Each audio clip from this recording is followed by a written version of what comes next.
श्री शिवाय नमस्तु भयम। दोस्तों, जैसा कि आप सभी लोग जानते हैं कि 8 अप्रैल 2026 यानी बुधवार को पड़ रही है वैशाख महीने की कृष्ण पक्ष षष्ठी तिथि। और दोस्तों, यह वह तिथि है जो वैशाख महीने में पड़ने वाली सबसे बड़ी तिथि है, क्योंकि यह वैशाख महीने में पड़ने वाली है और इसका बहुत ही बड़ा और विशेष महत्व होता है। पूज्य गुरु जी ने कहा है कि अगर कभी भी मौका लग जाए और वैशाख महीने की षष्ठी तिथि बुधवार को पड़ जाए तो आप लोगों को 7 हरा दुर्वा का उपाय तो अवश्य ही करना चाहिए। इन दोनों का संयोग बहुत ही कम आता है। इसी के साथ में गुरुजी ने अपनी शिव पुराण कथा में बताया है कि इस दिन आपको 7 दुर्वा का उपाय तो आपको अवश्य ही करना चाहिए, क्योंकि ऐसा दिन पूरे साल में सिर्फ एक ही बार आता है। और दोस्तों, आप सभी लोग जानते हो कि बुधवार का अगर सबसे बड़ा उपाय है तो वह 7 हरा दुर्वा वाला उपाय है। तो दोस्तों, इस बुधवार षष्ठी तिथि के दिन आप लोगों को इस 7 हरा दुर्वा वाला उपाय को जरूर करना है। बहुत सारे लोग होंगे जिन लोगों ने इस उपाय को ना किया हो, मतलब पूरा साल निकल गया, उन्होंने किसी भी दिन इस 7 हरा दुर्वा वाला उपाय को ना किया हो। पर दोस्तों, आपके पास एक आखिरी मौका बचा हुआ है जो कि 8 अप्रैल के दिन है। तो इस दिन आप लोगों को इस वाले उपाय को जरूर कर लेना। भले ही आपने पूरे महीने भर इस उपाय को ना किया हो, पर अगर आपने इस वैशाख महीने के बुधवार षष्ठी तिथि के दिन अगर इस वाले उपाय को कर लिया तो आपको इस उपाय को करने का वह फल मिलेगा जिसकी आपने कभी कल्पना भी नहीं करी होगी। इसीलिए आप लोग इस वाले उपाय को एक बार जरूर कर लेना है, ताकि आप लोगों के हाथ से ये मौका ना जा सके और आपको इस उपाय को करने का फल मिल सके। दोस्तों, यह उपाय पंडित जी ने अपनी अभी ही शिव महापुराण की कथा में बताया है, जिस उपाय को आज हम आपको बहुत अच्छे से समझाने वाले हैं। इस वीडियो को देखने के बाद इस उपाय को समझने के लिए आपको कोई और वीडियो को देखने की जरूरत नहीं पड़ेगी। तो चलिए दोस्तों, उपाय को शुरू करते हैं। देखिए, यह इस वैशाख महीने के बुधवार षष्ठी तिथि के दिन ये इतना खास होता है, इतना महत्वपूर्ण होता है। देखा गया है कभी कभी बड़े पूजा पाठ अनुष्ठान से जो मनोकामना पूर्ण नहीं होते, वह वैशाख महीने के बुधवार षष्ठी तिथि के दिन एक छोटे से उपाय करने से ही आपकी मनोकामना पूर्ण हो जाती है। और बहुत सारे लोगों ने इस उपाय को किया भी है और उनको इस उपाय को करने का फल भी जरूर मिला है। अगर आप लोग भी इस उपाय को करना चाहते हैं तो आप इस उपाय को पहले अच्छे से समझ लेना, सुन लेना, उसके बाद करना। आपको इस उपाय का फल जरूर ही, और इस उपाय को कर लेने से आपके घर में चाहे किसी भी प्रकार की दुख और समस्या क्यों ना चल रही हो, आपको उसका कारण भी नहीं पता है कि भाई ये समस्या किस कारण से चल रही है, उसका कुछ भी कारण हो सकता है। जैसे इसे पितृदोष हो सकता है या किसी भी तरह का मंगल दोष भी हो सकता है। तो इस दिन आप लोगों को यह वाला उपाय कर लेना है। यह एक ऐसा उपाय है जिस उपाय को अगर किसी विशेष दिन पर किया जाए तो भाई उस विशेष दिन का जो है वह तो मिलता ही मिलता है, पर हमने उस दिन पर इस उपाय को किया है तो हमें उससे भी बड़ा फल मिलता है, और फल बहुत जल्दी मिलता है, क्योंकि आप इस उपाय को बहुत ही बड़े और विशेष दिन पर कर रहे हो। तो चलिए अब उपाय के बारे में बात करते हैं, लेकिन उससे पहले आप लोगों को यह जानना आवश्यक है कि आखिर यह उपाय किस समय करना है, किसको करना है और कैसे करना है।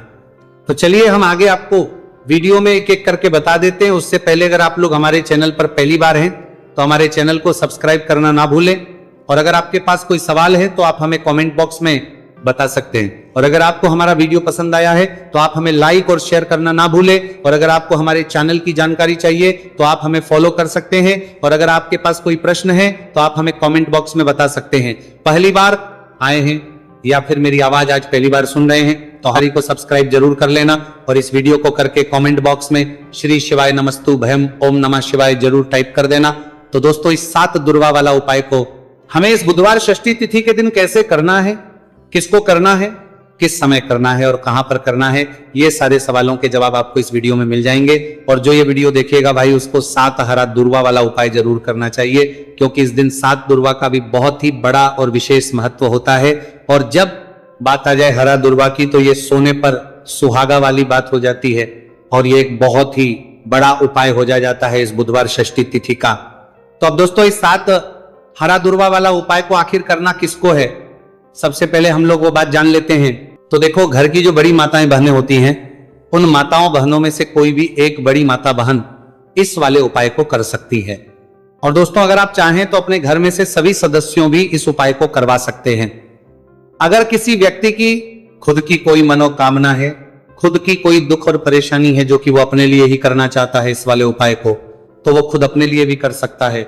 बाकी अगर कोई घर में से ऐसा है जो कि अपने पूरे घर परिवार की सुख और शांति के लिए यह वाला उपाय करना चाहता है, तो भाई वो भी कर में सकता है, उसमें भी कोई दिक्कत वाली बात नहीं है। कहने का मतलब यह है कि इस उपाय को हर सदस्य भी कर सकता है और पूरे घर परिवार के सदस्य के लिए घर की बड़ी माताओं बहनों में से कोई एक माता बहन भी कर सकती है। माताएं बहनें अगर घर में उपस्थित ना हो या वह यह वाला उपाय ना कर पा रही हो, तो फिर घर का कोई बड़ा सदस्य भी साथ हरा दूर्वा वाला उपाय को कर सकता है, चाहे फिर वह पुरुष ही क्यों ना हो, उसमें कोई भी दिक्कत वाली बात नहीं है। अब दोस्तों जो अगला प्रश्न निकल कर आता है वह यह आता है इसको लेकर कि आखिर इस उपाय को हमें किस समय करना है, सुबह के समय करना है कि शाम के समय करना है। तो देखो इस वाले उपाय को आप लोग सुबह के समय भी कर सकते हो और शाम के समय प्रदोष काल में भी कर सकते हो। अब अगर आप पूछो कि भाई सबसे उत्तम समय कौन सा रहेगा इस 7 हरा दूर्वा वाला उपाय को करने का, तो हम आपसे बस यही कहेंगे कि इस उपाय को आप सुबह के समय करेंगे तो ज्यादा बेहतर होगा। बाकी अगर प्रदोष काल के समय भी करेंगे तो भी अच्छा होगा, उसमें कोई भी दिक्कत वाली बात नहीं है। तो अब दोस्तों जो अगली सबसे बड़ी और महत्वपूर्ण बात आती है वह यह आती है कि सुबह अगर हम उपाय को करेंगे तो हमें कितने बजे से लेकर कितने बजे तक के बीच में करना है, और शाम के समय प्रदोष काल में करेंगे तो हमें कितने बजे से लेकर कितने बजे तक के बीच में लेकर कितने बजे से लेकर कितने बजे तक के बीच में करना है। तो देखो सुबह जितनी जल्दी हो सके आप उपाय को करने की कोशिश करना। बाकी अगर कारणवश लेट भी हो जाओ, थोड़ी देर भी हो जाए, तो 10 या 11 बजे तक भी आप उपाय कर लेना, पर 12 बजे से ज्यादा देरी ना हो, ठीक है, इस बात का ध्यान रखना। उसके बाद में दोस्तों अगर शाम के समय प्रदोष काल की बात करें, प्रदोष काल का जो समय है होता है वो शाम के 6 बजे से शुरू हो जाता है। मतलब शाम के 6 बजे से लेकर शाम के 6 बजे से रात के 8 बजे के बीच का जो समय होता है यह समय प्रदोष काल का समय होता है। तो इस उपाय को 7 या 8 बजे के बीच में भी कर सकते हो। मैं आप कभी भी इस वाले उपाय को कर सकते हो, उसमें कोई भी दिक्कत वाली बात नहीं है। तो वैशाख का महीना ही है जो आपको धन दौलत पुण्य दोनों ही देने वाला है। वैशाख के महीने में तुलसी का पूजन करके श्री हरि विष्णु से जुड़े हुए कुछ उपाय करके आप अपने जीवन की निर्धनता, धन से जुड़ी समस्याएं, कर्जे से जुड़ी समस्याओं को हमेशा के लिए दूर कर सकते हैं। भगवान विष्णु को तुलसी अति प्रिय है, इसलिए उनकी पूजा में भी विशेष रूप से हम तुलसी का उपयोग करते हैं। और बिना तुलसी दल के, बिना तुलसी मैया के श्री हरि विष्णु की पूजा और उनका भोग दोनों ही अधूरे होते हैं। इसलिए वैशाख के महीने में ऐसा उपाय आपको बताने वाले हैं जिसे करने से श्री हरि विष्णु की असीम कृपा आपको मिलेगी और मां तुलसी से ऐसा आशीर्वाद मिलेगा, जीवन का हर दुख, हर कष्ट, गरीबी, निर्धनता, कर्जे से जुड़ी समस्याएं सब कुछ ही आपके जीवन से दूर हो जाएगा और सुख, समृद्धि, धन, वैभव, ऐश्वर्य सब कुछ आपको अपने जीवन में आसानी से मिलने लगेगा। तो चलिए बात कर लेते हैं कि कौन सा उपाय है, तुलसी के पौधे में कौन सी चीज आपको रखनी है और इस उपाय को किस समय करना है।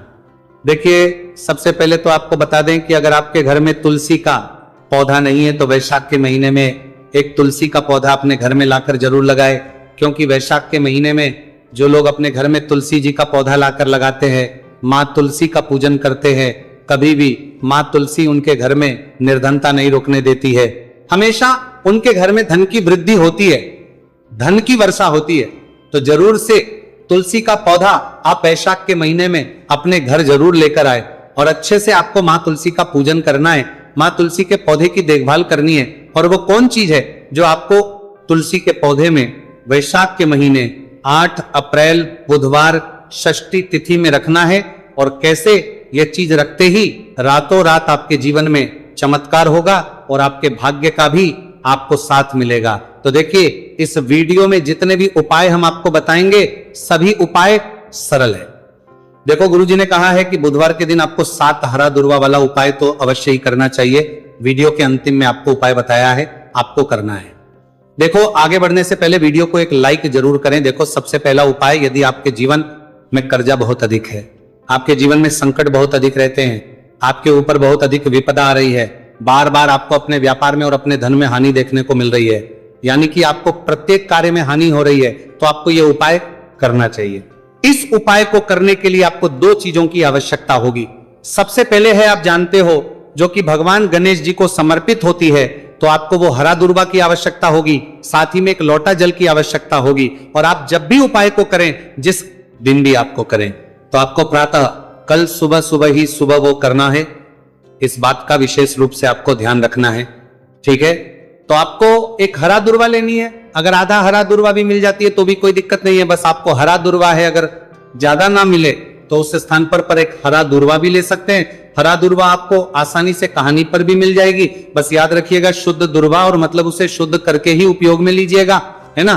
तो आपको करना क्या है, एक हरा दुर्वा या एक से ज्यादा भी हरा दुर्वा आप लोग ले सकते हैं, तो एक हरा दुर्वा अपनी ले लीजिए। एक हरा दुर्वा के साथ में आप एक लोटा जल ले लीजिए, और इन दोनों ही चीजों को लेकर शिवाजी के मंदिर पहुंच जाइए। जी के मंदिर पहुंचकर सबसे पहले आप शिवाजी के पास में बैठ जाइए। शिवाजी के पास में बैठने के बाद जो शिवाजी की शिवलिंग होगी, शिवलिंग के ऊपर सबसे पहले आपको ये दुर्वा को समर्पित करना है। दुर्वा को कुछ इस प्रकार से समर्पित करना है कि जो दुर्वा की दांडी का मुख होगा वह जलधारी की तरफ हो, जहां से जल नीचे करता है ना। और जो हरा दुर्वा का मिला हुआ भाग होगा वो अपने आप शिवाजी के पीछे की तरफ हो जाए, ठीक है। तो इस प्रकार से ये हरा दुर्वा का ये दुर्वा आपको भगवान शिवाजी का शिवलिंग के ऊपर समर्पित करनी है। और जो एक लोटा जल आप अपने साथ लेकर आए हैं, इसी दूर के ऊपर भगवान शिव जी के शिवलिंग के ऊपर एक धारा से आपको समर्पित कर देना है, ठीक है। अब यहां पर देखने बात यह है कि ये उपाय इस व्यक्ति को करना है जिस व्यक्ति की नौकरी नहीं लग रही हो, जो व्यक्ति परीक्षा में पास होना चाहता हो, तो इस व्यक्ति को अपने हाथों से इस उपाय करना है, तभी उपाय काम करेगा, ठीक है। उपाय को करने के बाद आपको 3 महीने उपाय आपको कब तक करना है, जब तक कि आपकी नौकरी ना जाए। जब तक आप इस उपाय को नियम के साथ करो, आपकी नौकरी जरूर लगेगी। अब बात करते हैं दूसरे उपाय के बारे में। तो देखिए, दूसरे उपाय जो है, देखिए इस उपाय के लिए आपको मात्र 1 लौंग का जोड़ा लेना है, यानी कि 2 फूल वाली लौंग लेनी है। साथ में आपको मात्र थोड़ा सा शहद लेना होगा, और इसी के साथ में आपको तांबे के पात्र अंदर शुद्ध जल लेना होगा। अब देखिए, इन सभी सामग्रियों को लेकर के आपको भगवान शिव के मंदिर में पहुंच जाना है। देखिए, ये उपाय आप सुबह से लेकर शाम तक कर सकते हैं। तो वो सबसे पहले तो आपके पास जो 2 फूल वाली लौंग हैं, उन्हें आपको शहद के अंदर अच्छे से डुबो है, यानी कि दोनों लौंग पर आपको अच्छे से शहद का लेपन कर देना है। अब आपको जो आपके पास एक लोटा जल है, सबसे पहले तो उसे शिवलिंग पर धीरे धीरे समर्पित करना है, और श्री शिवाय नमस्तुभयम इसका जाप करते हुए समर्पित कर देना है।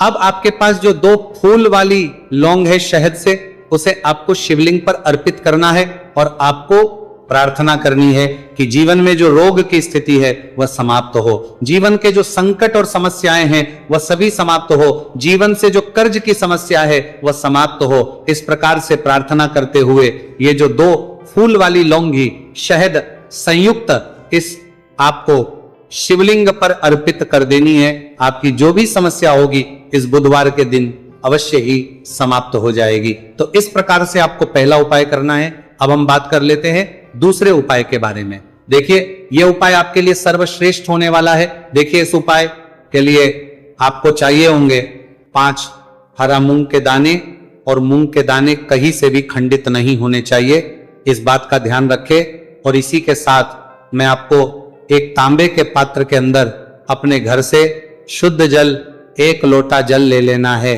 अब दोस्तों, इन सभी सामग्रियों को लेकर के आपको सीधे पहुंच जाना है भगवान शिव के मंदिर में।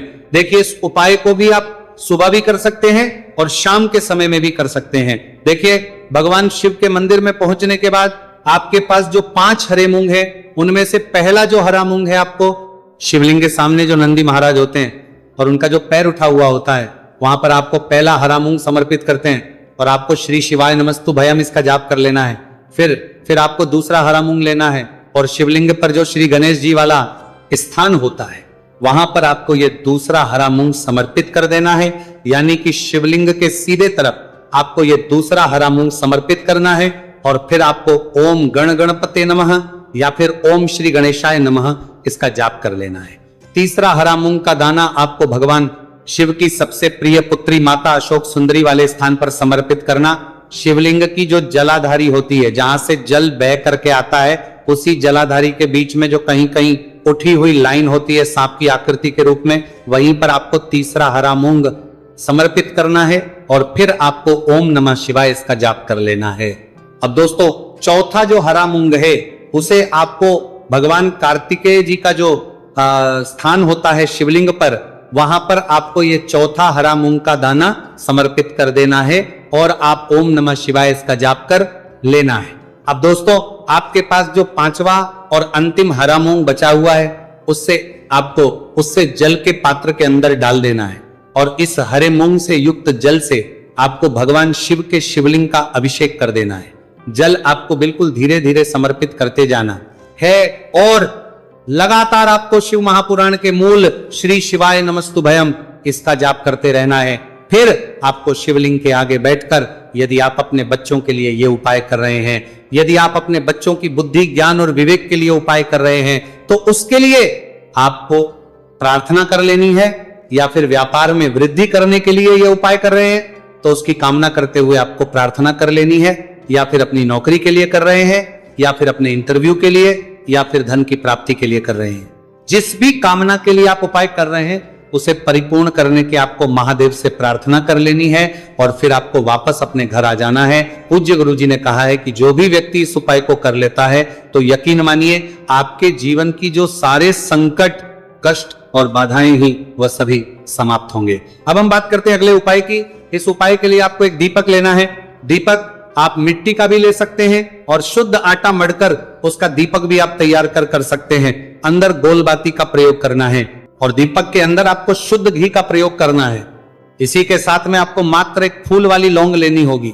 अब ये एक दीपक और एक फूल वाली लौंग लेकर के सीधा आपको पहुंचना होगा बरगद के वृक्ष के।